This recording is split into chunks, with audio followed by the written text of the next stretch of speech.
जय हिंद दोस्तों। कैसे हैं आप लोग? उम्मीद है अच्छे होंगे और अच्छे से तैयारी भी कर रहे होंगे। आप सभी के तैयारी को और बेहतर करने के लिए, उसमें वैल्यू एडिशन करने के लिए मैं संडे को एक स्पेशल वीडियो लेकर के आता हूं, जिसमें हम लोग सिलेबस और जितने भी प्रीवियस ईयर के क्वेश्चन हैं उनको एनालिसिस करते हैं। ठीक है, आज का वीडियो बहुत ज़्यादा इंपॉर्टेंट है क्योंकि देखिए, मैं आप लोगों को हर दिन करेंट अफेयर्स का जो वीडियो लेकर के आता हूं सुबह 5 बजे। आप लोग अगर नहीं देखते होंगे तो देखिएगा, सुबह 5 बजे हर रोज आपका वीडियो आता है ये। और हम लोग जो करेंट अफेयर्स पढ़ रहे हैं उसी से संबंधित आज का प्रश्न है। तो आज जितने भी प्रश्न है ये पार्ट 3 है हमारा। इससे पहले मैं लगभग 50 प्रश्न जो है उसको मैं बता चुका हूँ, उसका अच्छे से एनालिसिस कर चुका हूँ।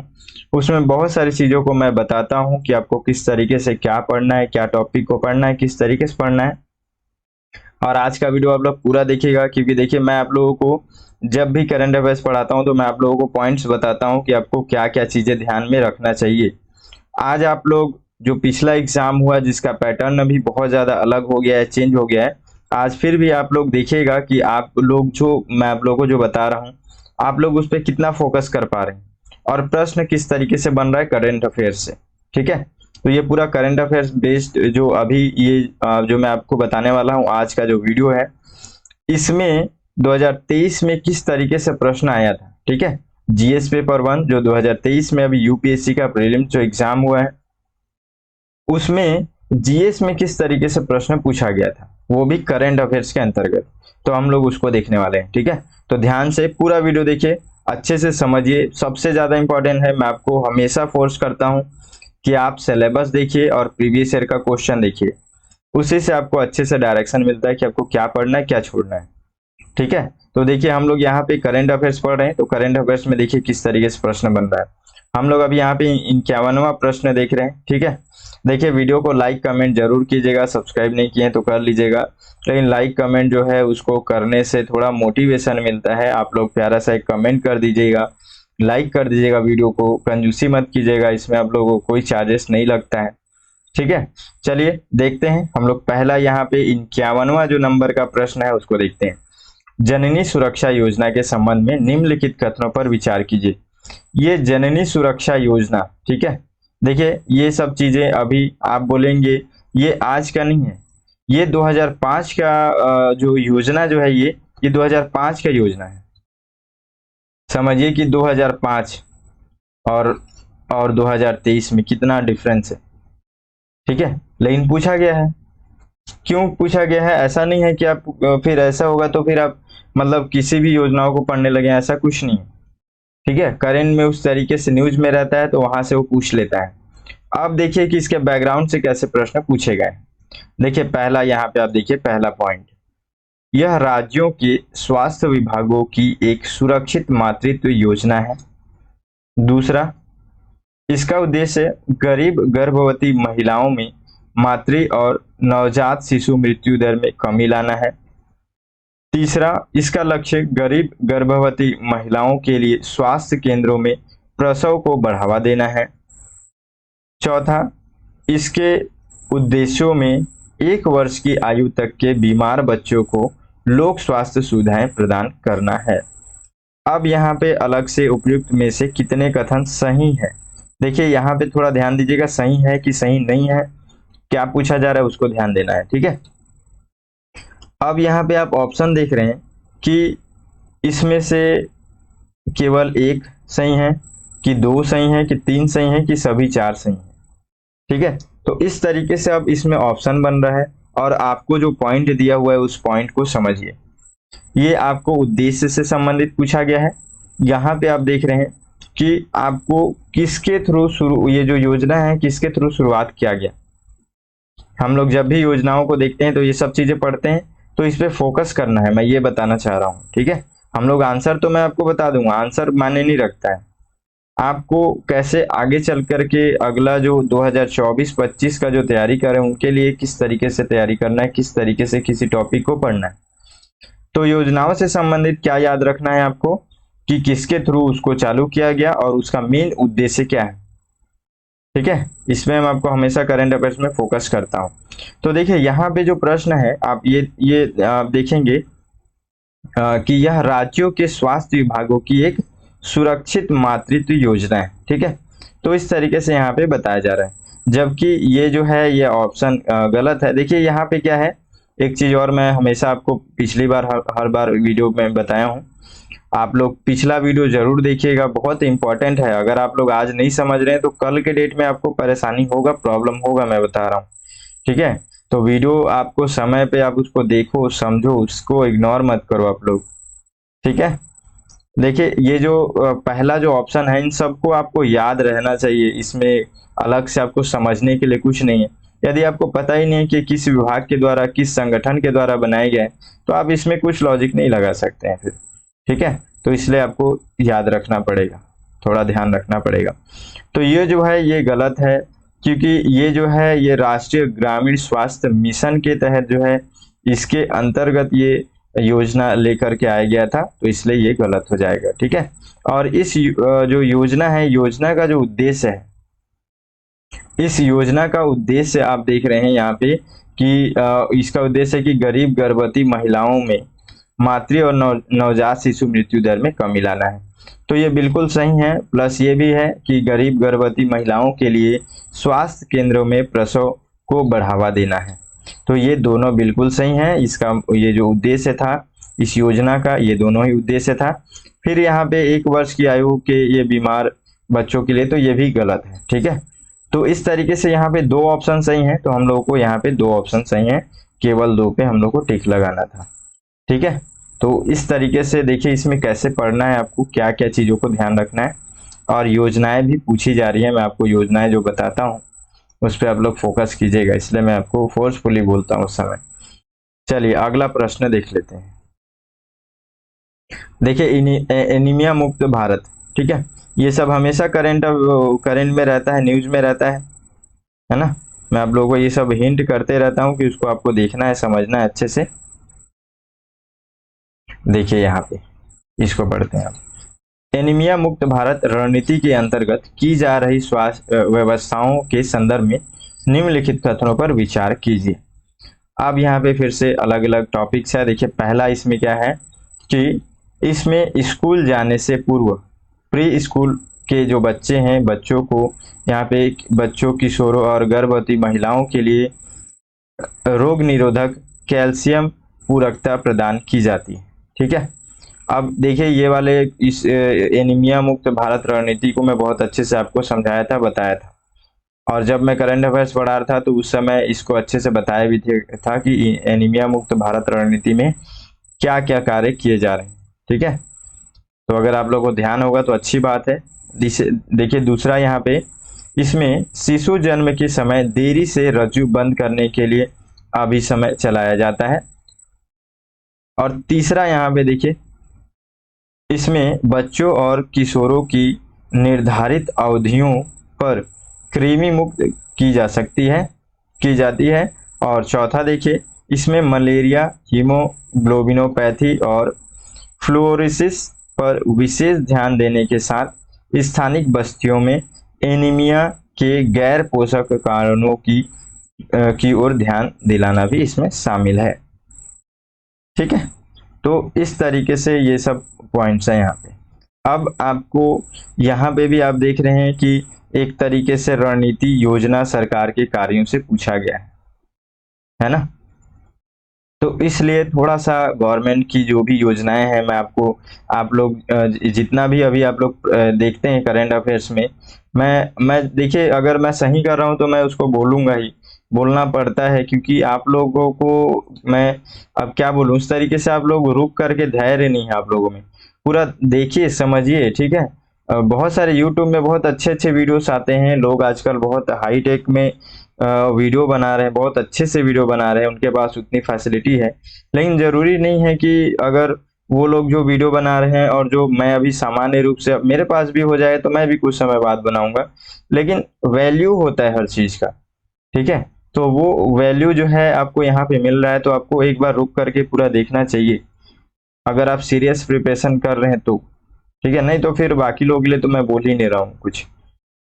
अब देखिए यहाँ पे रणनीति वगैरह को मैं आपको हमेशा बेसिक चीजें, हर चीजें आपको बताता हूँ। अब यहाँ पे देखिए ये सब जो प्रश्न आया हुआ है इस प्रश्न में आप कैसे सॉल्व कर पाएंगे इसको? अगर और देखिए ये 4 ऑप्शन दिया हुआ, अभी का डिफिकल्टीज देखिए 2023 का जो एग्जाम हुआ उसमें देखिए किस तरीके से डिफिकल्ट हुआ है कि आपको अब जैसे यहाँ पे चारों ऑप्शन है तो चारों ऑप्शन अच्छे से करेक्टली पता होना चाहिए, नहीं तो आप इसमें से क्या ऑप्शन लगाएंगे बताइए? केवल एक सही है क्या, ऐसा कुछ? केवल 2 सही है क्या, ऐसा कुछ? तो ये मेन अब यहाँ पे प्रॉब्लम हो गया है। मतलब आपको कोई एक चीज पता रहेगा तो वो नहीं हो पाएगा, उसमें आप नहीं कर पाएंगे। मतलब आपको करेक्ट सारी चीजें अच्छे से पता होनी चाहिए। मतलब अब आपको और डीप पढ़ना पड़ेगा, डीप अंडरस्टैंडिंग कर रखना पड़ेगा अपने आप में। चलिए देखते हैं, इसको सॉल्व करने की कोशिश करते हैं। देखिए ये जो पहला यहाँ पे ऑप्शन है, अगर इसमें आप ध्यान दिए होंगे तो आप देखेंगे कि देखिए मैं आपको कई बार बोला हूं ना कि एग्जामिनर जो है उत्तर जो यहाँ पे ये ऑप्शन जो लेकर के आते हैं उनके लिए एक डिफिकल्ट होता है कि किसी ये जो पॉइंट्स को किसको किस तरीके से हम लोग गलत ऑप्शन उसमें डालें, ताकि एग्जाम जो जो मतलब जो स्टूडेंट्स हैं वो लोग उसको पकड़ ना पाए और वही पकड़ पाए जो अच्छे से फोकस तरीके से पढ़ा हुआ है, मेहनत करके गया है। अगर आप ध्यान दिए होंगे तो यहाँ पे देखिए कि ये कैल्शियम की पूरकता के बारे में बात की जा रही है, कैल्शियम के बारे में बात की जा रही है। अगर आप लोगों को पता होगा तो आप लोगों को भी अगर जानकारी होगा तो स्कूलों में आप देखेंगे कि आयरन की गोली रेड रेड की जो दी जाती है, ठीक है, तो वही है आयरन की गोली दी जाती है। ये सब जो एनीमिया मुक्त भारत रणनीति जो है वो इसी से संबंधित है, ठीक है। तो आयरन की कमी को मेन ये यहाँ पे टैकल करने के लिए योजनाएं चलाई जा रही हैं, ठीक है। तो हमारा ये ऑप्शन जो है वो गलत हो जाता है। अगर ये गलत होता है तो हम लोग देखिए कि यहाँ पे क्या कर सकते हैं हम लोग, केवल एक, केवल दो, केवल, देखिए मान के चलिए कि हम लोगों ने एक को यहाँ पे गलत कर दिया, लेकिन फिर भी हमारे पास 3 ऑप्शन जो है अभी भी बच रहा है। अब यहाँ पे देखिए कि ये दूसरा जो है, दूसरा ये जो पॉइंट्स है वो बिल्कुल सही है, क्योंकि यहाँ पे जो है आप ये देखेंगे कि जो बच्चे जब जन्म लेते हैं तो उनको थोड़ा देरी ये जो रज्जु है, जैसे आप देखे होंगे ना कि उनके जो ढोड़ी जिसको बोलते हैं हम देसी भाषा में, अब जो जानकारी है मैं वही बता रहा हूँ। तो ये जो जुड़ा रहता है, ठीक है, ये माँ से जुड़ा होता है। तो इनको क्या है, अभी थोड़ा सा थोड़ा सा अगर समय से काटते हैं, थोड़ा देरी में काटते हैं, तो उससे क्या होता है कि मान के चलिए इनका सब चीज इसी से है ना, हर चीज यहीं से हो रहा था, श्वसन हर चीज इनका, जितना भी इनको एनर्जी चाहिए तो उसको थोड़ा सा समय, थोड़ा देरी के बाद से काटते हैं तो शिशु जो होता है थोड़ा बेहतर स्थिति में रहता है, थोड़ा सा उसको एक और अच्छा और बेहतर स्थिति मिलता है। तो इसलिए ऐसा बोला जाता है यहाँ पे कि इसको थोड़ा सा लेट से काटना चाहिए। तो इस अभियान में जो है इसको लेकर के, मतलब इसको भी बढ़ावा देने की यहाँ पे ये बात की जा रही है, ठीक है, इस रणनीति में है, आपको मैं बताया था उस समय। तीसरा यहाँ पे बच्चों और किशोरियों को निर्धारित अवधियों में कृमि मुक्त भी की जाती है, बिल्कुल कृमि मुक्त भी की जाती है, ठीक है। और उसके बाद से इसमें मलेरिया और हीमोग्लोबिनोपैथी और ये फ्लोरोसिस, ये सब चीज़ों पे भी जो है यहाँ पे एक तरीके से ध्यान देने की बात की जा रही है। तो ये भी बिल्कुल सही है, ठीक है, तीनों ऑप्शन सही है। लेकिन देखिए तीनों ऑप्शन सही है, आपको कैसे पता चलेगा तीनों सही है? अगर आप अच्छे से नहीं पढ़े रहेंगे तो, ध्यान नहीं दिए रहेंगे तो, ठीक है। तो तीनों ऑप्शन सही हैं और मैं आपको फिर इसी में बोल रहा हूँ, फोकस स्टडी अब जरूरत है। यहाँ पे आपको समझने के लिए कुछ नहीं है, अगर आपको अच्छे से पढ़े होंगे, समझ बहुत ज़्यादा जरूरी है उसके साथ, लेकिन आपको याद भी उसी तरीके से रहना चाहिए, ठीक है। तो यहाँ पे आप ये ऑप्शन देख रहे हैं कि केवल 3 जो है सही हो गया। चलिए अगला प्रश्न हम लोग देखते हैं। अगला प्रश्न को देखिए आप, अगला प्रश्न में देखिए, निम्नलिखित कथनों पर विचार कीजिए। ऑटोमोबाइल और एयरक्राफ्ट में प्रयुक्त होने वाले अवयवों के विनिर्माण में कार्बन तंतुओं का इस्तेमाल होता है। कार्बन तंतु एक बार प्रयुक्त होने पर पुनर्चक्रित नहीं किए जा सकते। देखिए कार्बन से संबंधित हमेशा कुछ ना कुछ प्रश्न यहाँ से पूछे जाते हैं, है ना। तो ये जो कार्बन से संबंधित चीज़ें हैं, मैं आपको कई बार फोर्सफुली बोला हूँ कि आप उसको ध्यान रखो। आप देख लो, सामने आपको दिख रहा है ना, ये पिछला जो एग्ज़ाम हुआ है आप उसको भी देख रहे हो, है ना। तो उस तरीके से मैं अगर सही चीज़ें कर रहा हूँ, उसमें मेहनत कर रहा हूँ, तो मैं बोल सकता हूँ।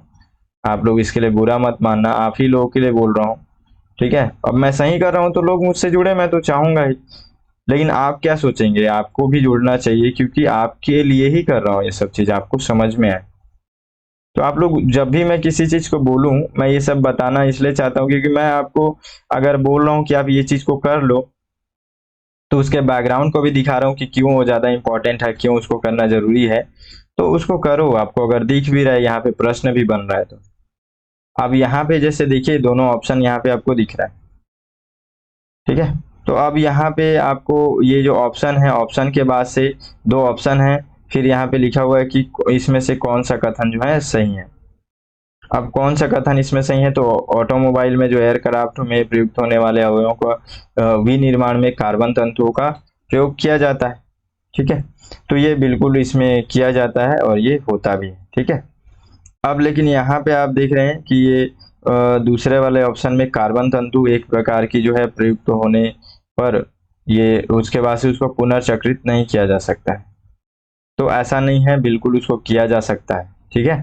तो इसका यहाँ पे सही आंसर हो जाएगा केवल एक, ठीक है।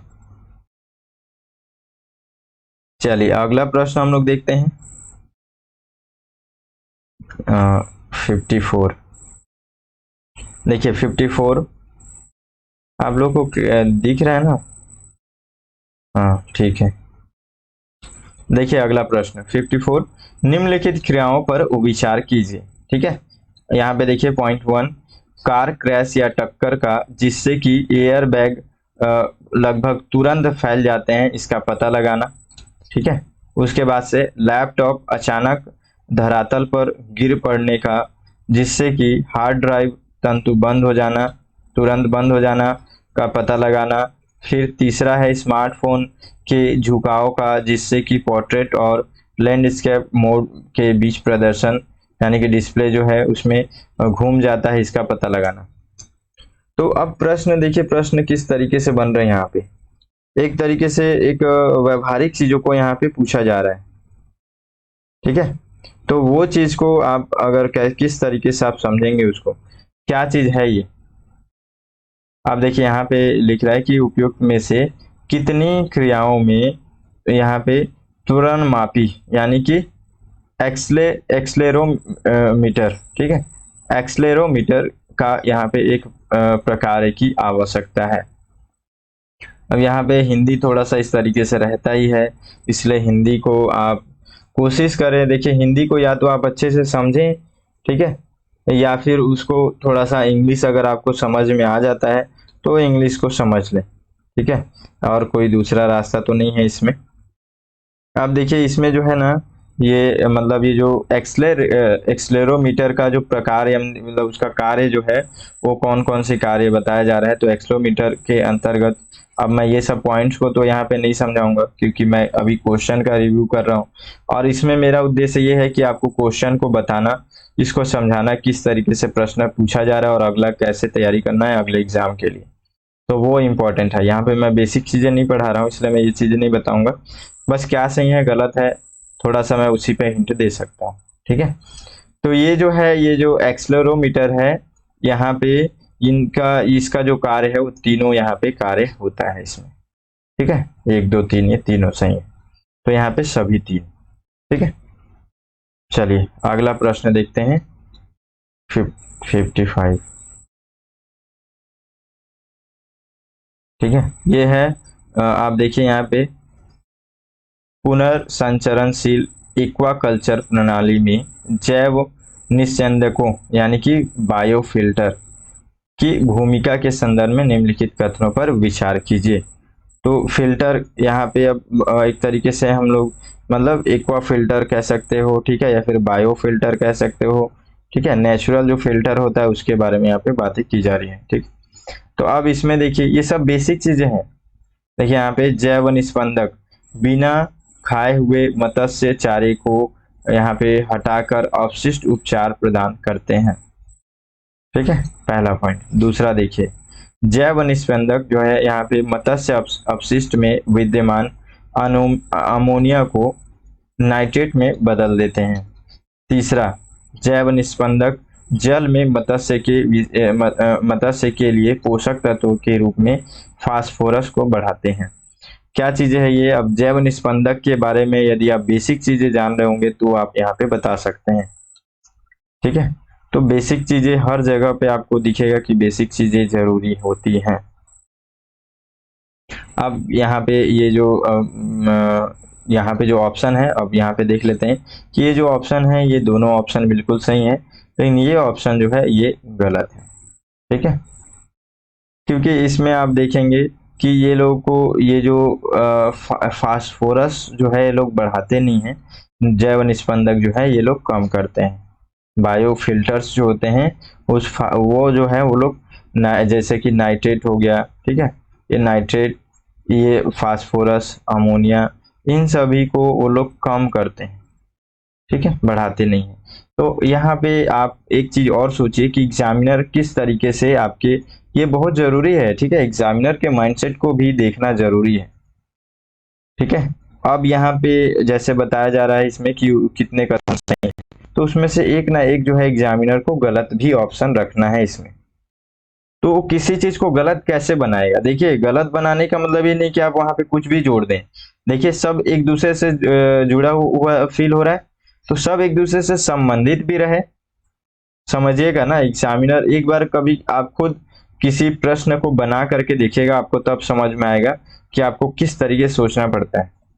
अब देखिए, यहाँ पे एग्जामिनर जो है इसमें गलत करने के लिए किस तरीके से सोचा है कि इन सबसे मिला जुला रूप हो, सबसे मिला जुला हुआ यहाँ पे पॉइंट्स हो, बस उसमें थोड़ा सा कुछ ऐसा चेंजेस करना है जिससे कि वो गलत हो जाए ऑप्शन। तो अब देखिए, एक केवल यहाँ पे चेंजेस है कि ये बढ़ाते हैं, वो कम करते हैं को वहां पे चेंज करके बढ़ाते हैं कर दिया है।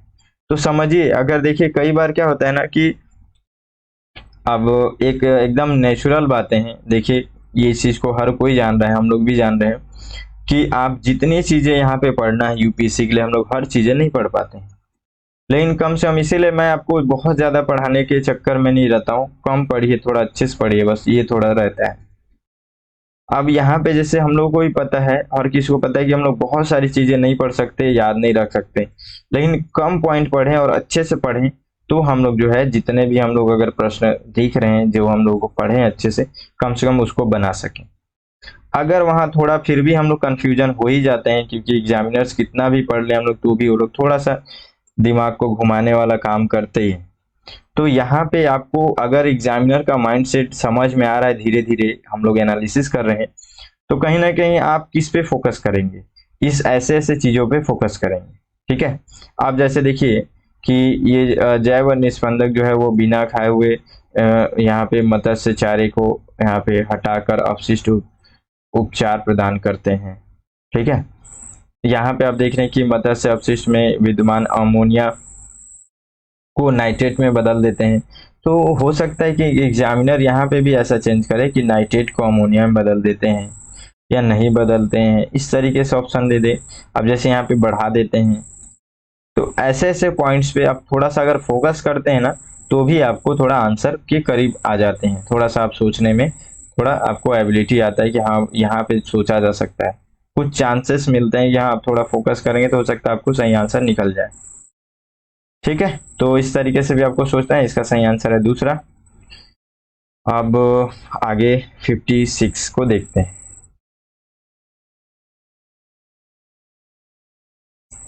56, ठीक है, 56 में देखिए, अंतरिक्ष में पिंड और उसका वर्णन के बारे में यहाँ पे ये प्रश्न पूछा गया।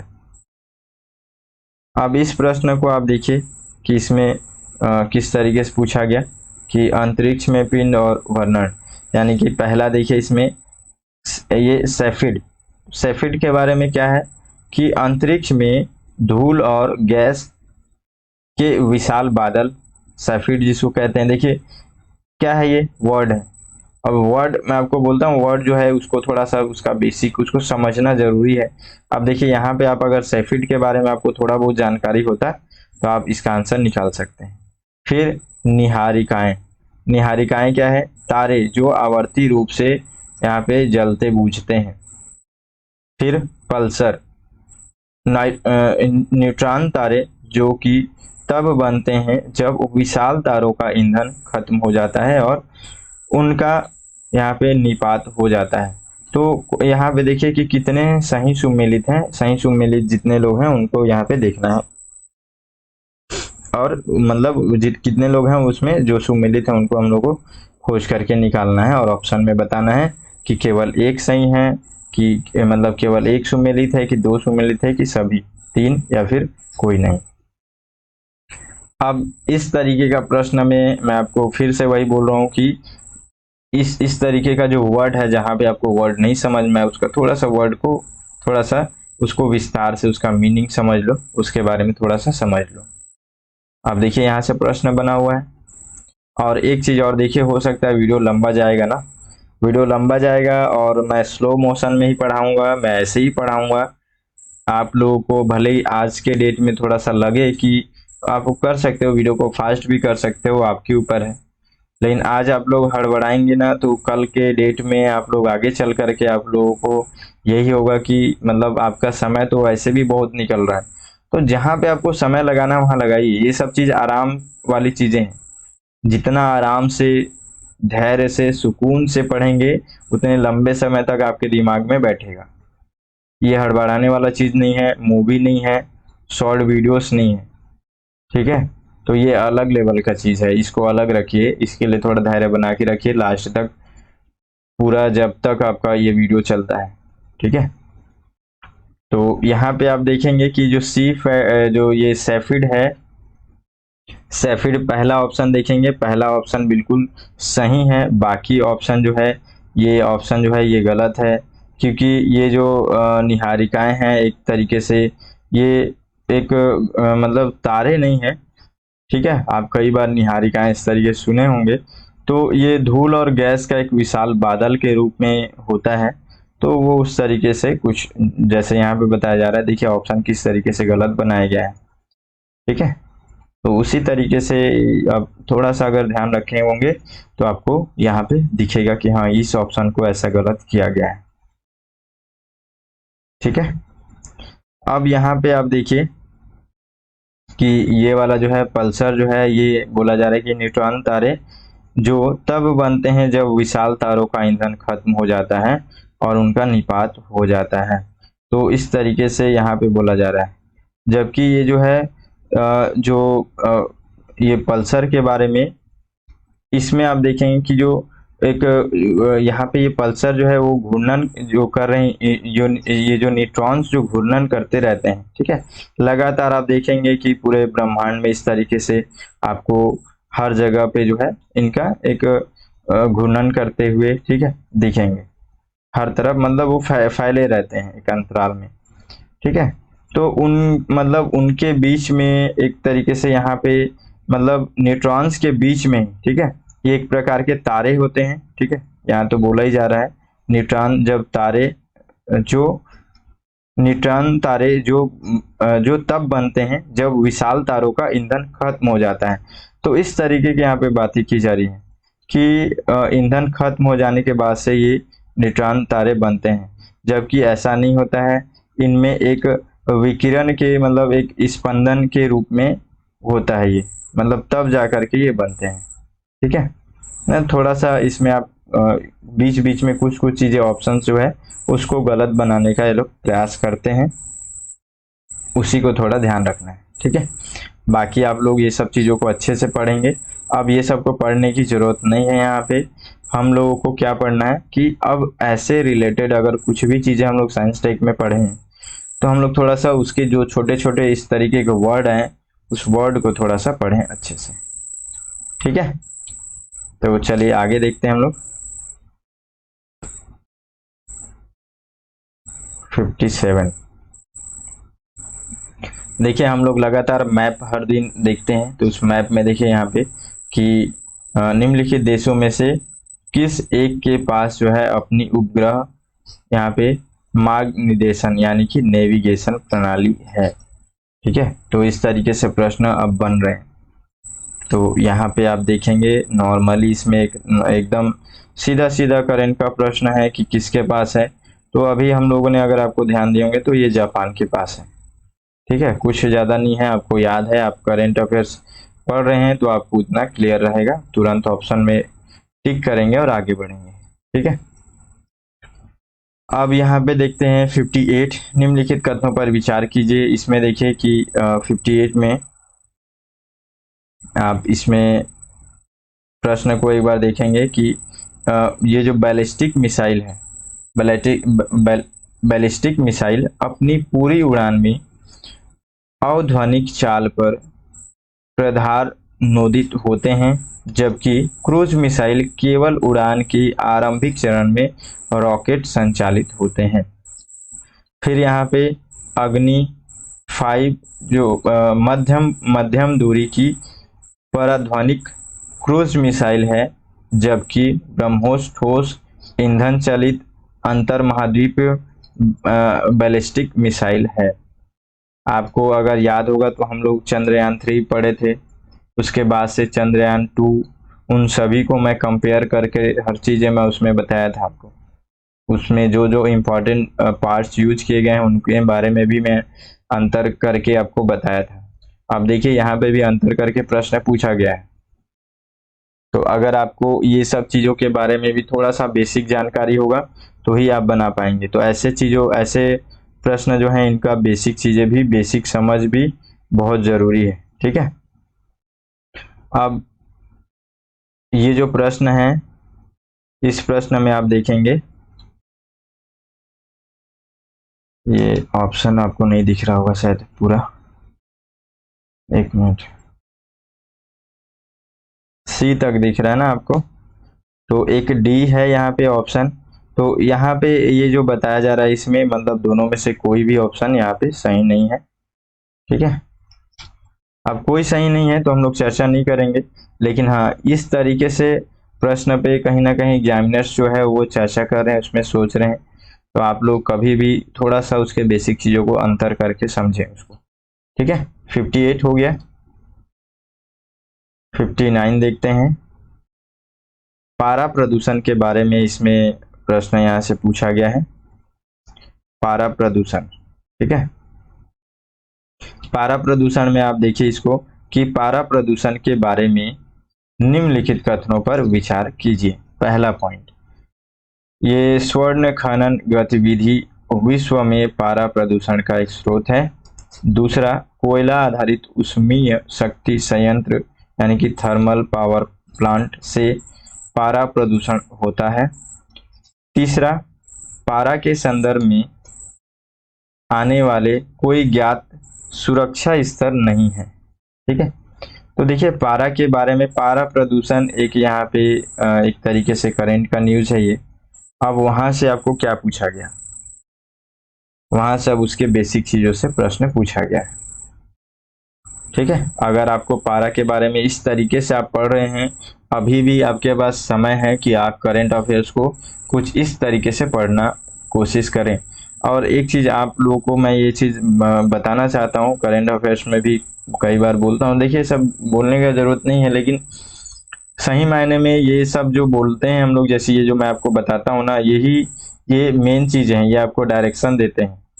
ठीक है, तो भाषण के तरीके से ना लें इसको समझने की कोशिश करें आप लोग।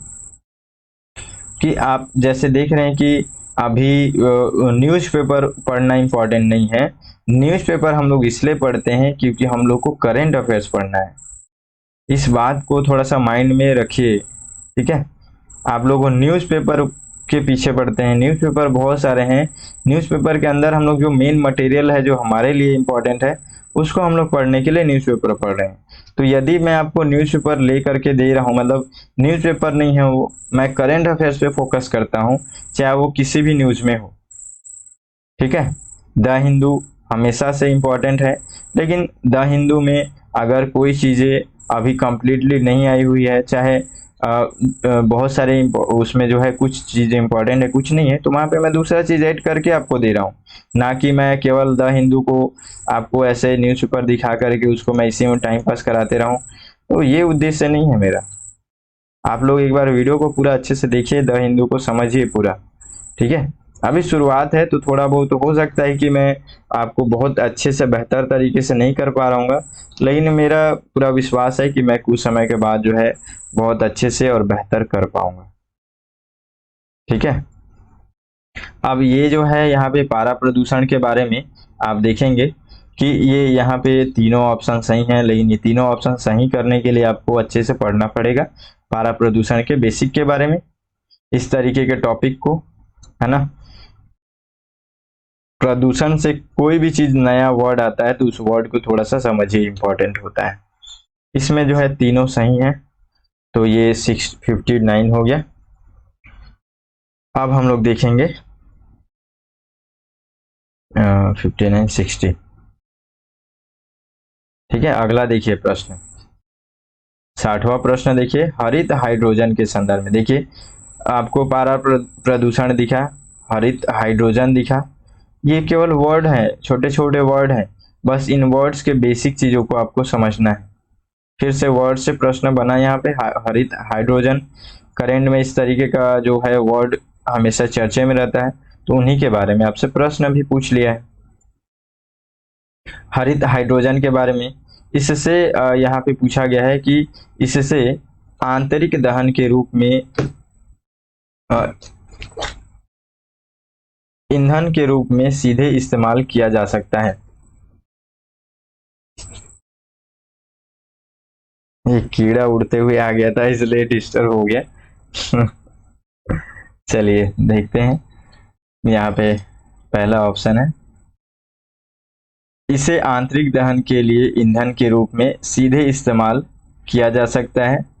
दूसरा, इसे प्राकृतिक गैस के साथ मिलाकर ताप या शक्ति जनन के लिए ईंधन के रूप में इस्तेमाल किया जा सकता है। तीसरा, इसे वाहन वाहन चालन के लिए हाइड्रोजन ईंधन प्रकोष्ठ के में इस्तेमाल किया जा सकता है, ठीक है। तो इस तरीके से पॉइंट है। अब इस पॉइंट के बारे में फिर से वही बोलूंगा, इसके बेसिक चीजों को अगर आप सही से नहीं पढ़े रहेंगे तो आप यहाँ पे आंसर नहीं दे पाएंगे, ठीक है। और यहाँ पे जो तीनों ऑप्शन है, तीनों बिल्कुल सही ऑप्शन है इसका। चलिए आगे देखते हैं, थोड़ा सा एक इस तरीके का कुछ होता है ना, मतलब एक बड़ा सा कीड़ा था। अभी क्या है, बरसात का मौसम है, और जो मेरा घर का जो व्यू है आप लोग को मतलब देखे तो नहीं है, लेकिन अगर मैं बताऊंगा तो आप लोगों को फील होगा कि मतलब एक तरीके से जो है नदी के किनारे साइड में जिस तरीके से घर रहता है कुछ उसी तरीके का है, ठीक है। नदी, अलग अलग नहरें, जो प्राकृतिक नहरें जो बनी रहती है, नाला नहीं बोलूंगा क्योंकि नाला नहीं है, बहुत स्वच्छ पानी बहता है, तो या तो उसी किनारे घर है। और थोड़ा सा नीचे में अपना सेपरेट अलग से मैं ये रखा हुआ हूँ अपना स्टडी रूम, तो वहां से थोड़ा बहुत इस तरीके से कीड़े उड़े लोग आ जाते हैं, तो वो लोग भी पढ़ने के लिए आए हुए हैं। चलिए 61 देखते हैं। अब यहाँ पे निम्नलिखित देशों पर विचार कीजिए। देखिए हम लोग देखते हैं ना अभी जो लगातार करंट अफेयर से पहले शुरुआत में हम लोग मैप देखते हैं, तो हम लोग मैप इसीलिए देखते हैं। अब देखिए यहाँ से अब इस तरीके का प्रश्न पूछा गया, ठीक है। अब ऐसे प्रश्न को हम लोग किस तरीके से इसका सॉल्व करेंगे, इसको हम लोग तभी सॉल्व कर पाएंगे जब हम लोगों को कंफर्म, हम लोग लगातार जो है जिस तरीके से हम लोग मैप देख रहे हैं, मैप हम लोग को अच्छे से समझ गए हो, तभी हम लोग बता सकते हैं, ठीक है। तो इसलिए मैं आपको हमेशा मैप हर दिन पढ़ा रहा हूँ, क्योंकि मैं देख रहा हूँ, मैं जब भी इसको शुरुआत करता हूँ तो शुरुआत करने से मतलब मैं पहले जितना भी प्रीलिम्स का एक अपना, प्रीलिम्स में तो उस तरीके से सिलेबस नहीं है, लेकिन प्रीलिम्स के लिए सबसे मेन चीज है उसका जो प्रीवियस ईयर क्वेश्चन है वो देखना, तो उसको देख रहा हूं मैं तभी जाकर के। अभी एक और इससे पिछला जो मैप है उसको भी आप लोगों ने देखा, उस मैप को भी आप लोगों ने देख लिया कि उसमें किस तरीके से पूछा गया प्रश्न, तो इसीलिए मैं थोड़ा सा उस पर ध्यान दे करके चल रहा हूँ। बस आप लोग पढ़ते रहिए, आप लोगों को पढ़िए अच्छे से, और बाकी आप लोगों को कोई चीज़ यहाँ पे सोचने की ज़रूरत नहीं है, समझने की ज़रूरत नहीं है। अब देखिए यहाँ पे ये बुल्गारिया है, ठीक है, चेक रिपब्लिक है, हंगरी है, तालविया है, लुथियानिया है, रोमानिया है। पूछा क्या है प्रश्न, कितने देशों की सीमाएं जो है यूक्रेन की सीमा के साथ साझा करती हैं। ठीक है, अब यूक्रेन से क्यों पूछा प्रश्न, आप खुद सोच लीजिए क्यों पूछा। मैं आपको लगातार पढ़ा रहा हूँ, रूस और यूक्रेन के बीच में लगातार जो है संघर्ष चल रहा है। देखिए मैप में, मैप मैप का भी थोड़ा सा अगर दिखेगा दिखेगा ऐसा उम्मीद है आपको। लगातार मैं यहाँ से ब्लैक सी इनिशिएटिव पढ़ा ही रहा हूँ, तो ये सब चीज़ें इसलिए बहुत ज़्यादा ज़रूरी है। आप देखिए मैप में, अब यूक्रेन देखिए, ठीक है। अब एक मिनट ना, आपको दिख रहा है कि नहीं चेक कर लेता हूँ, हाँ ठीक है। अब यहाँ पे दिख रहा है यूक्रेन, ठीक है, यूक्रेन आप देख रहे हैं कि यहाँ पे है यूक्रेन। एक मिनट, देखिए ये है यूक्रेन, ठीक है, क्यू क्यू इस तरीके से इसका जो राजधानी है क्यू, और यूक्रेन ये है। इसका बॉर्डर लाइंस को देखते हैं कि बॉर्डर लाइंस जो है इसके आजो, सी ऑफ आजो से टच कर रहे हैं और ब्लैक सी से टच कर रहे हैं। देश की अगर देखें तो इसमें आप देख रहे हैं कि रूस इधर टच कर रहा है, और रूस के बाद से यहाँ पे आप बेलारूस देख रहे हैं, ठीक है, उत्तरी क्षेत्र में। फिर आप देखेंगे उत्तर पूर्वी में पोलैंड का यहाँ पे सीमा टच हो रहा है, स्लोवाकिया, फिर रोमानिया, सॉरी, यहाँ पे भी आपको ये हंगरी भी दिखेगा, हंगरी का मैप यहाँ पे आप देख रहे हैं, ये भी ये जो है बॉर्डर टच कर रहा है। फिर रोमानिया भी टच कर रहा है, और रोमानिया के पास यहाँ पे मोल्डोवा भी टच कर रहा है यूक्रेन से। तो यहाँ पे प्रश्न पूछा गया है कि कौन कौन से जो यूक्रेन से कौन कौन से जो देश है वो टच हो रहे हैं। तो बुल्गारिया, ठीक है, बुल्गारिया के बारे में आप देखिए, बुल्गारिया टच कर रहा है। बुल्गारिया आप देखे थे, देखते हैं एक बार मैं फिर से यहाँ पे दिखा देता हूँ आपको। बुल्गारिया देखते हैं टच कर रहा है कि नहीं, कहाँ पे है मैप। हाँ देखिए बुल्गारिया कहाँ पे है, टच कर रहा है कि नहीं कर रहा है। तो बुल्गारिया आपको नीचे साइड में दिखेगा, ये आपको ब्लैक सी से टच हो रहा है। ब्लैक बुल्गारिया ये ब्लैक सी के बॉर्डर को टच कर रहा है, ठीक है। लेकिन आपको यूक्रेन के, आपको यहाँ पे यूक्रेन के बॉर्डर लाइन से टच नहीं हो रहा है। तो हम लोगों को एक चीज देखिए, पहले बुल्गारिया टच नहीं कर रहा है, ठीक। उसके बाद से आप देखिए चेक रिपब्लिक, तो चेक रिपब्लिक आपको टच करते हुआ दिख रहा है क्या इसमें। चेक रिपब्लिक हम लोगों ने पढ़ा था क्या अभी, अगर थोड़ा सा फोकस कीजिए, उसको नहीं देखेंगे फिर भी। तो चेक रिपब्लिक भी इसमें टच नहीं कर रहा है। फिर आता है हंगरी, इन दोनों को हम लोग काट देते हैं। अगर हम दो को काटें तो क्या हम लोग को यहाँ पे क्या ऑप्शन मिलेगा, ये कट जाएगा, फिर केवल 4, तो यहाँ पे तो 6 है, देख रहे हैं आप। दो अगर आप यहाँ पे पहले हम लोग अगर दो अगर यहाँ पे काट देते हैं दो ऑप्शन, तो हमारे को लगभग आंसर मतलब निकालने के आसपास या निकल जाता था। लेकिन अभी हमारे पास केवल एक ऑप्शन कटा है। अभी यहाँ पे हंगरी देखना है, तो क्या हम लोगों ने हंगरी को देखा है यहाँ पे। बिल्कुल हंगरी हमारा हम लोगों ने देखा था मैप में, छोटा सा यहाँ पे ये जो बॉर्डर यहाँ पे टच कर रहा है ये, ठीक है। चलिए हम लोग को, मैं इस पे थोड़ा सा मैं आगे बढ़ रहा हूँ, क्योंकि देखिए जरूरी है यहाँ पे ये इस चीज का कोई मतलब नहीं है, मैं आपको बस ये बता दिया कि मैप देखना जरूरी है, क्योंकि मैं यहाँ पे आंसर सॉल्व कराने के लिए नहीं आया हूँ, तो शायद मेरा यहाँ पे लेट हो रहा है समय, ऐसा लगता है। तो यहाँ पे देखिए कि ये हंगरी जो है, ये हंगरी हो जाएगा। लातविया, लातविया आप देखें कहीं पे, लातविया मतलब कुछ सुने आप अभी, ये लुथानिया सुने आप, लुथानिया इस तरीके का, और लुथानिया के बाद ये रोमानिया, रोमानिया आप देखे थे, बिल्कुल रोमानिया देखे थे, और हंगरी देखे थे, इसको काट दीजिए। तो केवल यहाँ पे दो हंगरी और ये रोमानिया सही है, बाकी कोई सही नहीं है। चलिए आगे बढ़ते हैं। मेरा उद्देश्य है कि मैं वहाँ पे आपको क्या पढ़ना है कैसे पढ़ना है ये बताना।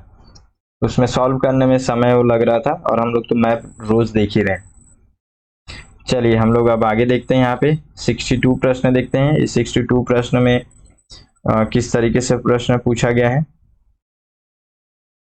देखिए इसमें आप देख रहे हैं कि पृथ्वी के वायुमंडल के संदर्भ में निम्नलिखित कथनों में से कौन सा कथन सही है। ठीक है, ऑप्शन यहाँ पे दिया है कि ये भूमध्य सागर पर प्राप्त होने वाले सूर्यताप की कुल मात्रा ध्रुवों पर प्राप्त होने वाले सूर्यताप की कुल मात्रा का 10 गुनी है। ठीक है, उसके बाद से दूसरा देखिए यहाँ पे, अवरक्त किरणें सूर्यताप के 2/3 भाग होते हैं, 2 भाग हैं। सी, अवरक्त तरंगे निचले वायुमंडल में संकेंद्रित जल वाष्प के द्वारा वृहद रूप से अवशोषित होती है।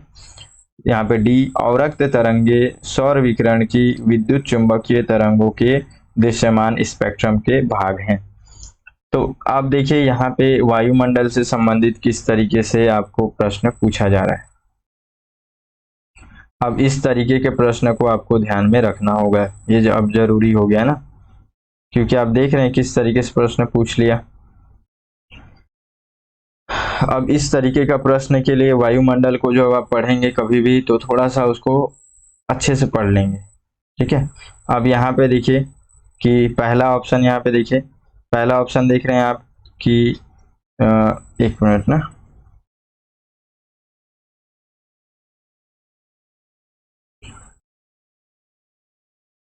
देखिए पहला ऑप्शन देखिए, ये भूमध्य रेखा पर प्राप्त होने वाले सूर्यताप की कुल मात्रा ध्रुवों पर प्राप्त होने वाले सूर्यताप की कुल मात्रा की लगभग 10 गुनी है।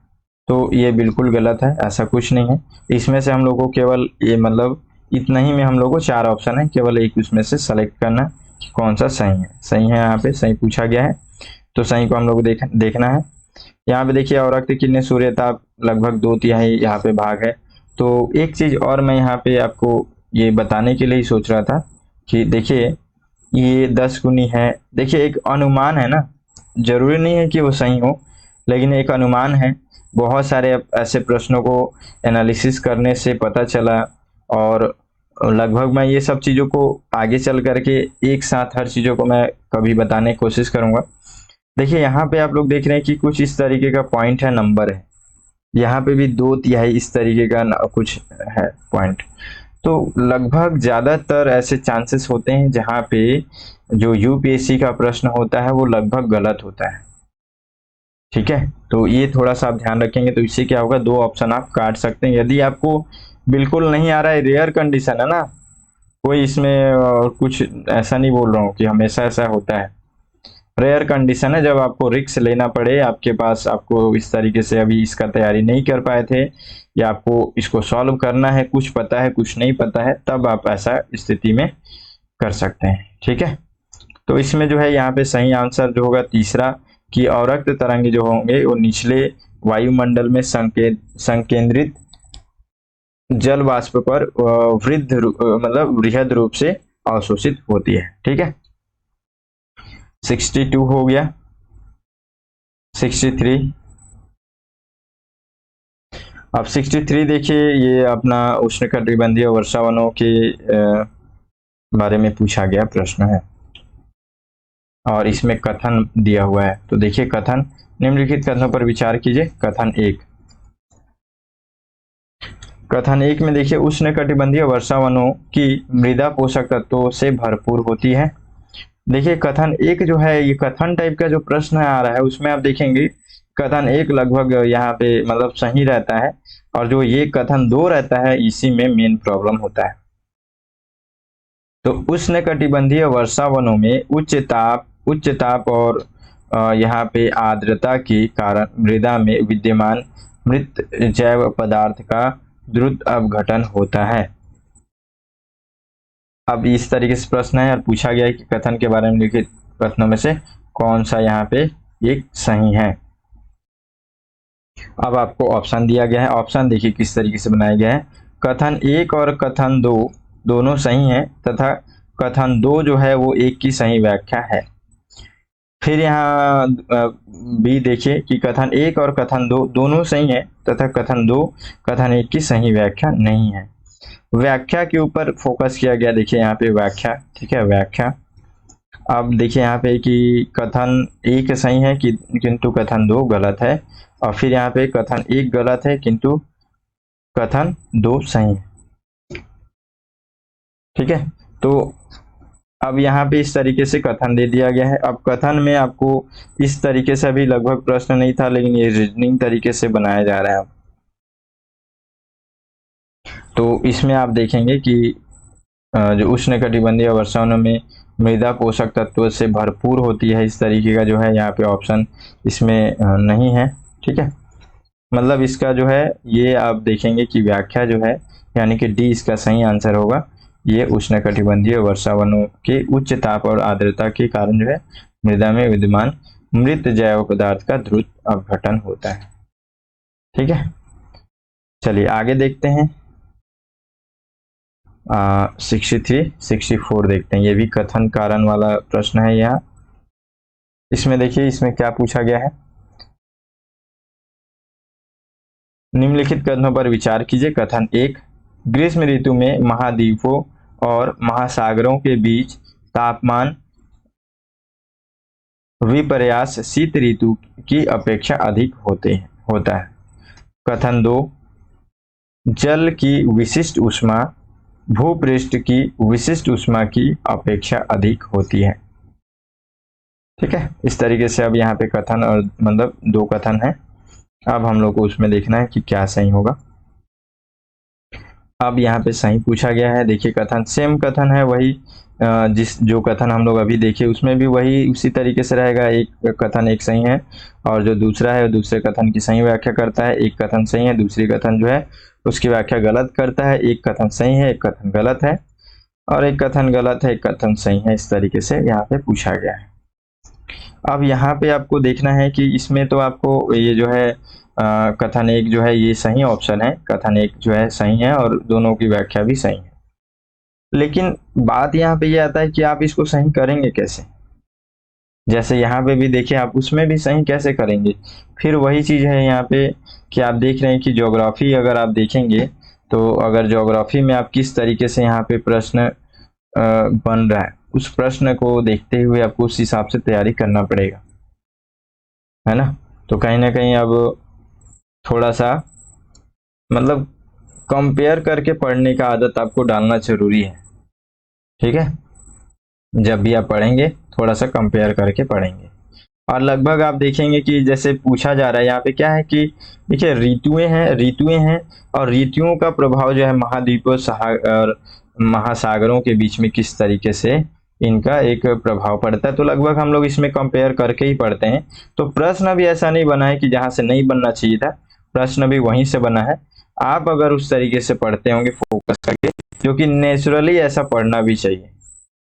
आप अगर उस तरीके से ज्योग्राफी पढ़ते होंगे तो आप लोगों को पता होगा कि लगभग ये महाद्वीपों में क्या असर होता है ऋतुओं का और यहाँ पे महासागरों में क्या होता है। तो हम लोग लगभग इस तरीके से चीजों को हम लोग कंपेयर करके ही पढ़ते हैं, ठीक है। तो इसमें ऑप्शन ए है, लेकिन पढ़ना कैसे वो बताना ज्यादा जरूरी था। अब हम लोग आगे बढ़ते हैं और देखते हैं अगला प्रश्न। अगला प्रश्न है यहाँ पे 65 ये। इसमें देखिए निम्नलिखित कथनों पर विचार कीजिए। अब भूकंप से यहाँ पे प्रश्न पूछा गया। सिस्मोग्राफ में वह इस तरंगों से पूर्व पी तरंगे यहाँ पे अभिलिखित की जाती हैं। फिर है पी तरंगों में अलग अलग कण तरंग प्रसार की दिशा में आगे पीछे कंपन करते हैं, जबकि इस तरंगों में कण तरंग प्रसार की दिशा के समकोणीय ऊपर नीचे कंपन करते हैं। तो इस तरीके से भूकंप से संबंधित प्रश्न पूछ लिया गया है। मेंस में भी आपको सीधा सीधा लिखा हुआ दिखेगा, ज्वालामुखी, भूकंप, प्राकृतिक आपदाएं, इस तरीके से आपको दिखेगा। तो इसके अगर बेसिक चीजों को लगभग लोग पढ़ ही लेते हैं, है ना। तो इसमें ज्यादा कुछ उस तरीके से नहीं था और इसमें जो है दोनों सही आंसर है, इसमें दोनों सही है। हाँ, लेकिन आपको वहां भी आपको देखने को मिलेगा कि आपको अच्छे से कितना अच्छे से आप पढ़े। समझने वाली चीज़ें बहुत कम है, बल्कि कंठस्थ अच्छे से याद रहना चाहिए। यहाँ तक अब बातें आगे बढ़ गई तो उस हिसाब से फोकस करके पढ़ना पड़ेगा। अब आप यहाँ पे अगला प्रश्न देखिए। अगला प्रश्न है यहाँ पे कि भारत में कोयला आधारित तापीय शक्ति संयंत्र के संदर्भ में निम्नलिखित कथनों पर विचार कीजिए। तापीय कोयला आधारित तापीय शक्ति संयंत्र, इसका बेसिक चीज है। देखिए इसके बेसिक से प्रश्न बना है। हर बार आप देख रहे हैं कि बेसिक से प्रश्न बन रहा है, तो बेसिक से अगर प्रश्न बन रहा है तो थोड़ा सा उसको उस हिसाब से भी समझना पड़ेगा, ठीक है। लेकिन यहाँ पे थोड़ा सा कॉमन सेंस भी लगेगा, प्लस आपको याद भी रखना है, अच्छे से ध्यान रखना है थोड़ा सा। देखिए ऑप्शन नहीं है। कॉमन सेंस तभी लगता है जब अच्छे से आप स्टडी किए हो, तभी आप कॉमन सेंस का भी अच्छे कॉमन सेंस जो है वो काम करता है। कॉमन सेंस बेहतर मतलब एक समझ बनता है, तभी आप किसी चीज को सही और गलत बता पाते हैं। तो यहाँ पे देखिए कि उनमें से किसी में भी जो है समुद्र जल का उपयोग नहीं होता है। फिर दूसरा, उनमें से कोई भी जल संकट वाले जिले में स्थापित नहीं है। तीसरा, उनमें से कोई भी निजी स्वामित्व में नहीं है। आपको पिछला जो वीडियो था, जो इसी का प्रश्न जो हम लोग एनालिसिस कर रहे थे, उसमें मैं भी बताया था कि ऐसे अगर आपको प्रश्न मिले, मतलब टॉपिक्स मिले, तो समझ लो यहाँ पे कि वो कहीं ना कहीं एग्जामिनर जो है केवल और केवल आपको टेंशन देने के लिए बनाया गया है प्रश्न को, ठीक है। इसमें से आप खुद देखिए कि यहाँ पे क्या कोई भी ऐसा नहीं हो सकता क्या, हाँ, जो इस तरीके का जो संयंत्र हो जो कि समुद्र जल का उपयोग करता हो। तो कोई भी नहीं होता, बिल्कुल नहीं होता, ऐसे ऐसे नहीं, हर चीजों में जुड़ा हुआ है। तो ये कहीं ना कहीं गलत ऑप्शन है, यहाँ पे सभी गलत है यहाँ पे, ठीक है। लेकिन हाँ, इस तरीके की चीजों को भी हम लोग को पढ़ना समझना जरूरी है। अगर आप इसको अच्छे से थोड़ा बहुत भी अगर पढ़े होंगे तभी आप ये सब चीजों के बारे में भी समझ सकते हैं, ठीक है। और थोड़ा सा यहाँ पे अपना एक लॉजिक ट्रिक भी अप्लाई करते बन गया तो हम लोग कर लिए, ठीक है। आगे देखिए 67 प्रश्न जो है इसके बारे में थोड़ा सा देखिए। अब इसमें क्या क्या बातें हैं। 67 में यहाँ पे वोल्वेचिया पद्धति, वोल्वेचिया पद्धति, अब ये एक पद्धति के रूप में, पद्धति तो ठीक है लेकिन ये एक वर्ड है। सबसे पहले तो हम लोग जैसे वर्ड जो पढ़ते रहते हैं, बस उसी तरीके का एक वर्ड है। इस वर्ड के बारे में आपको क्या जानकारी है वो अब यहाँ से उससे प्रश्न पूछा गया है आपको, ठीक है।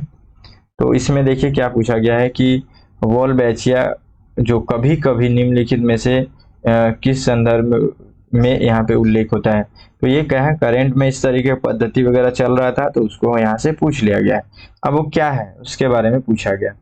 तो ऑप्शन 1, मच्छरों से होने वाले विषाणु रोग के प्रसार को नियंत्रित करना।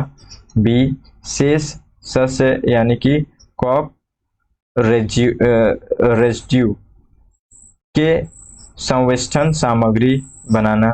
या फिर जैव निम्नीकरणीय प्लास्टिक का उत्पादन करना। जैव मात्रा के ऊष्मा रासायनिक रूपांतरण से बायोचार का उत्पादन करना, ठीक है। तो इस तरीके से यहाँ पे प्रश्न है। अब इसमें देखेंगे कुछ नहीं है, सिंपल सा मैं एक चीज आपको जो बताना था बता दिया हूँ।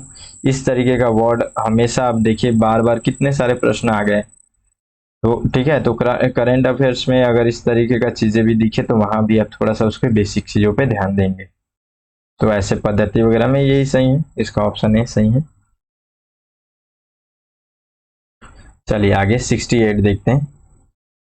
68 में देखिए, बड़े पैमाने पर यहाँ पे निम्नलिखित गतिविधियों पर विचार कीजिए। बड़े पैमाने पर बारीक पिसी हुई बेसाल्ट सेल खेतों में बिछाना। फिर चूना मिलाकर महासागरों की क्षारीयता को बढ़ाना। तीसरा, विभिन्न उद्योगों के द्वारा निर्मुक्त कार्बन डाइऑक्साइड का अधिग्रहण कर उसे कार्बोनेटीकृत जल के रूप में यहाँ पे प्रत्येक भूमिगत खानों के अंदर पंप करना। उपयुक्त गतिविधियों में से कितनी कार्बन अधिग्रहण और विभक्ति भवन, ठीक है, विभक्ति भवन यानी कि सिक्वेस्ट्रेशन के लिए प्रायः विचार पर चर्चा लाई जाती है। तो इस तरीके से आप देखे होंगे ये सब क्या है, एक तरीके से इन्वायरमेंट से संबंधित बातें हैं। ठीक है, तो इन्वायरमेंट से संबंधित बातें जो है वो कभी न हमेशा आपको एक ना एक यहाँ से प्रश्न देखने को मिलता है। अब यहाँ पे इस प्रश्न में आपको फिर से वही बोलूंगा कि आप देखिए कितना वर्ड भी इसमें डिफिकल्ट तरीके से है, प्लस अगर आप अच्छे से नहीं पढ़े रहेंगे तो आपको और भी समझ में नहीं आएगा, है ना। तो इसलिए थोड़ा सा उस पर आपको मतलब ध्यान देना ही पड़ेगा, थोड़ा अच्छे से पढ़ना ही पड़ेगा। प्रीलिम्स अभी नहीं निकलेगा, मतलब इतना दुख होता है कि आप साल भर मेहनत किए अच्छे से लेकिन आप प्रीलिम्स नहीं निकल पाए, तो बहुत दुख होता है। आप थोड़ा सा इस बात को, सीरियसनेस को समझिए। ठीक है, अब यहाँ पे देखिए, अब इस अगर आपको इतना इन्वायरमेंट से संबंधित अगर चीज़ें आपको थोड़ा सा समझ होगा, बात पता होगा, तो ही आप बना पाएंगे। ठीक है, तो इसमें भी जो है सभी सही आंसर है, इसमें कुछ उधर उधर बातें करने की जरूरत नहीं है। और इस तरीके के प्रश्न बन रहे हैं तो इसके लिए आपको थोड़ा सा डीप और अच्छे से पढ़ना जरूरी है। 68 हो गया। 69 देखिए ये किस तरीके से प्रश्न पूछा गया है 69 में। इसमें देखिए पूछा गया है एरियल मेटाजीनोमिक्स निम्नलिखित में से किस एक स्थिति को सबसे सही निर्दिष्ट करता है। तो इसमें सबसे सही निर्दिष्ट करने वाले किसी एक ऑप्शन को हम लोग को देखना है। अब यहाँ से क्या है, फिर देखिए मैं आपको फिर यहाँ पे देखिए ये वर्ड जो है ये चर्चे में है। अब इस वर्ड जो है ये चर्चे में है, तो इसके बेसिक समझ, इससे आप क्या जानते हैं, इस वर्ड ही है। आपको लगभग 4-5 प्रश्न आपको देख लिए, तो ये भी यहाँ पे एक वर्ड है कि एरियल मेटाजीनोमिक्स। तो ये क्या है, अब देखिए ऑप्शन ए, किसी पर्यावास में वायु से डीएनए प्रतिदर्शों को एक बार में एकत्र करना। बी, किसी पर्यावरण की पक्षी जातियों की आनुवांशिक रचना को समझना। सी, गतिशील प्राणियों से रुधिर प्रतिदर्शन लाने के लिए वायुवाहित युक्तियों का प्रयोग करना। डी, यहाँ पे भूमितल और जल निकायों से पादप एवं जंतु प्रतिदर्श एकत्र करने के लिए आगाम्य क्षेत्रों में ड्रोन भेजना। ठीक है, तो अब इस तरीके से प्रश्न है। फिर वही है, अगर आपको अच्छे से पता होगा, इसका समझ रहेगा, थोड़ा बहुत भी बेसिक चीजें पढ़े रहेंगे तो ही आप बता पाएंगे। ठीक है, तो ये इसमें ऑप्शन ए इसमें सही है। चलिए आगे देखते हैं, 70 प्रश्न देखते हैं। इसमें देखिए, इसमें भी फिर से एक तरीके से वर्ड में ही पूछा गया है कि माइक्रो सैटेलाइट डीएनए निम्नलिखित में से किस एक मामले में प्रयोग किया जाता है। तो ऑप्शन ए है प्राणी जात की विभिन्न जातियों के बीच विकास परत यहाँ पे संबंधों का अध्ययन करना। बी, स्टेम कोशिकाओं को विविध प्रकार्यात्मक ऊतकों में रूपांतरित होने के लिए उद्दीप्त करना। सी, उद्यान कृषि के पादपों के क्लोनी प्रसार को संवर्धित करना। डी, किसी समष्टि में श्रृंखलाबद्ध औषध परीक्षण कर औषधों की प्रभावकारिता का आकलन करना। फिर से यहाँ पे वर्ड है ये, अब इस वर्ड के बारे में क्या सही है, फिर से वही चीजें हैं। तो लगभग वर्ड्स इस तरीके से उस पर बहुत ज्यादा ध्यान दिया जा रहा है। ठीक है, आपसे करंट अफेयर्स में हम लोग को ये भी ध्यान देना है। ठीक, अब हम लोग को इसको थोड़ा सा ज्यादा अच्छे से हम लोग पढ़ेंगे। अब यहाँ पे जो है इसमें ऑप्शन में थोड़ा सा कंफ्यूजन भी है। ठीक है, तो इसमें या फिर ए हो सकता है या फिर डी हो सकता है, कोई दिक्कत नहीं है। मैं आपको पहले ही बोला हूँ कि आंसर से कोई वो नहीं है ज्यादा, मेन हम लोग को पढ़ना कैसे उसको हम लोग को देखना था। ठीक है, अब हम लोग आगे चलिए आगे बढ़ते हैं। 70 हो गया और 5 प्रश्न बस लास्ट है। थोड़ा धैर्य अगर बना के रखें अभी तक तो थोड़ा सा और रख लीजिए, अब ज्यादा समय नहीं लगेगा। लेकिन ये देखिए ये सब चीज़ों में धैर्य रखना बहुत ज़्यादा ज़रूरी होता ही है। अब देखिए यहाँ पे अगला प्रश्न पूछा गया है,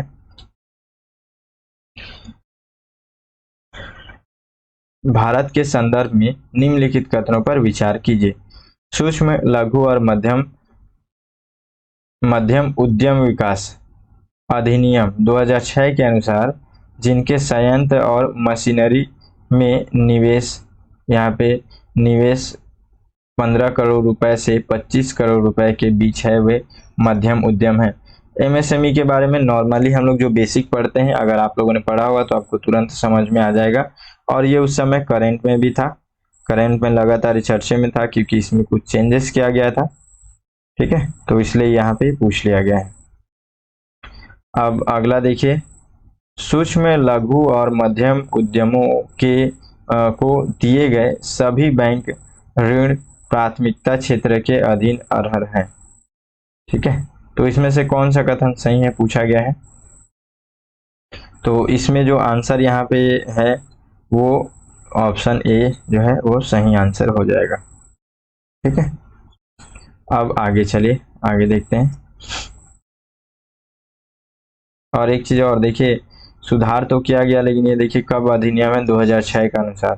तो जितना आप जितना बेसिक चीजों को अच्छे से पढ़ सके उतना पढ़े, उससे संबंधित जुड़े हुए चीजें हैं उनको भी पढ़ें। ठीक है, और यहाँ पे भी डाटा है लेकिन ये सही है। चलिए अब आगे देखते हैं। 72, केंद्रीय बैंक डिजिटल मुद्राओं के संदर्भ में निम्नलिखित कथनों पर विचार कीजिए। तो केंद्रीय बैंक से संबंधित जो डिजिटल मुद्राएं जो है अभी लगातार न्यूज में थी, है ना, तो अब उनसे संबंधित भी यहाँ पे प्रश्न पूछा गया। देखिए क्या पूछा गया है, यूएस डॉलर या फिर यहाँ पे SWIFT प्रणाली का प्रयोग किए बिना डिजिटल मुद्रा का भुगतान करना संभव है। और दूसरा, कोई डिजिटल मुद्रा इसके अंदर प्रोग्रामित प्रतिबंध, जैसे कि इसके व्यय के समय यहाँ पे ढांचे के साथ वितरित की जा सकती है। ठीक है, तो इस तरीके से यहाँ पे पूछा गया है। मतलब ये किसके बारे में पूछा गया, तो ये केंद्रीय बैंक डिजिटल मुद्रा, ठीक है, इसके बारे में पूछा गया, केंद्रीय बैंक डिजिटल मुद्रा। तो अगर इस केंद्रीय बैंक डिजिटल मुद्रा के बारे में अगर आप जान रहे हैं तो आप यहाँ पे बना पाएंगे। ठीक है, तो ये सब चीजें पूरा बेसिक चीजें हैं, सब बेसिक चीजें पूछी गई। तो ये सब बेसिक चीजें हैं, उनको हमेशा बेसिक बैकग्राउंड में जा करके पढ़िए, समझिए। ठीक है, तो ये बिल्कुल दोनों सही है, इसमें सी सही आंसर है। अगला देखते हैं 73, वित्त के संदर्भ में शब्द यहाँ पे बीटा, फिर से देखिए यहाँ पे वर्ड, इस तरीके का वर्ड किसे निर्दिष्ट करता है। तो किसे निर्दिष्ट करता है, ऑप्शन देखिए। ए है अलग अलग प्लेटफॉर्म से साथ साथ किसी परिसंपत्ति को खरीदने और बेचने की प्रक्रिया। बी, किसी पोर्टफोलियो प्रबंधक की जोखिम और प्रतिफल के बीच संतुलन लाने की निवेश कार्यनीति। तीसरा, एक प्रकार का व्यवस्थागत जोखिम जो वहां उत्पन्न होता है जहां पूर्ण प्रतिरक्षा संभव नहीं है। डी, एक संख्यात्मक मान जो पूरे स्टॉक बाजार में होने वाले परिवर्तनों के प्रति किसी स्टॉक के विचलनों को मापता है। मतलब आपको कभी कभी ऐसा भी लगेगा इसमें कि मतलब इतने सारी चीजें जो है करंट में चल रही हैं, ठीक है, लेकिन प्रश्न कहाँ से बन रहा है, उसके वर्ड से बन रहा है ना।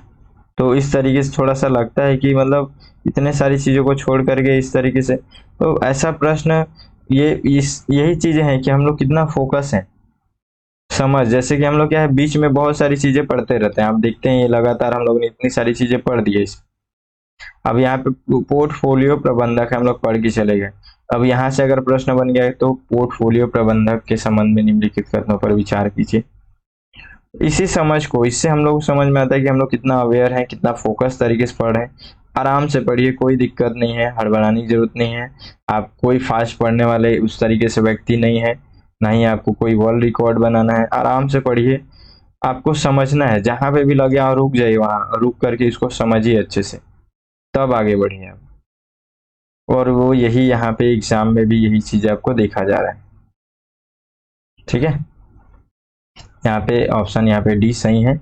लेकिन फिर से मैं बताऊंगा आपको, लगभग बहुत सारे प्रश्न दिख गए हम लोगों की, जो एक शब्द पे ज्यादातर प्रश्न पूछा गया है, चर्चित कोई अगर वर्ड है तो उससे प्रश्न पूछा जा रहा है। चलिए अगला प्रश्न देखते हैं 74। तो 74 में आप देख रहे हैं कि एक यहाँ पे स्वयं सहायता समूह के बारे में पूछा जा रहा है, सेल्फ हेल्प ग्रुप के बारे में। तो ये कार्यक्रम, मैं ये सब चीजों पे आपको हमेशा लगातार फोर्स करता हूँ कि एक ना एक प्रश्न इधर से बनता है। देखिए प्रीलिम्स में बना है। तो स्वयं सहायता समूह कार्यक्रम जो है, ये मूलतः भारतीय स्टेट बैंक के द्वारा वित्तीय रूप से वंचितों को लघु ऋण प्रदान कर प्रारंभ किया गया था। दूसरा, किसी एसएचजी में समूह के सभी सदस्य उस ऋण के लिए उत्तरदायित्व लेते हैं जो ऋण कोई अकेला सदस्य लेता है। तीसरा, क्षेत्रीय ग्रामीण बैंक और अनुसूचित वाणिज्यिक बैंक एसएचजी को समर्थन देते हैं। यहाँ पे एसएचजी जो है वही हम लोग देख रहे हैं, सेल्फ हेल्प ग्रुप। ठीक है, तो उसी के बारे में यहाँ पे बताया जा रहा है। अब इसमें अगर आपको ध्यान देंगे, आप दिए होंगे तो आपको देखिएगा कि गांव-गांव के क्षेत्र में ज्यादातर आपको दिखेगा। गांव क्षेत्र में अगर आप देखे होंगे तो आपको मतलब देखे होंगे कि इस तरीके से जो है बहुत सारी महिलाएं एक जगह पे जा कर के वहां पे हर मतलब हफ्ते में या फिर महीने में वो लोग जा कर के जो है अपना पैसा चुकाते हैं। प्लस आप देखेंगे कोई गांव की कोई महिला जो है वो अगर नहीं जा रही है तो सब लोग उसको बारी बारी मतलब बार बार आकर के उसको बुला करके ले करके जाते हैं। तो उनका कुछ कुछ नियम है। स्वयं सहायता समूह जो है, उस स्वयं सहायता समूह के माध्यम, ये वर्ड से भी हम लोगों को समझ में आ रहा है।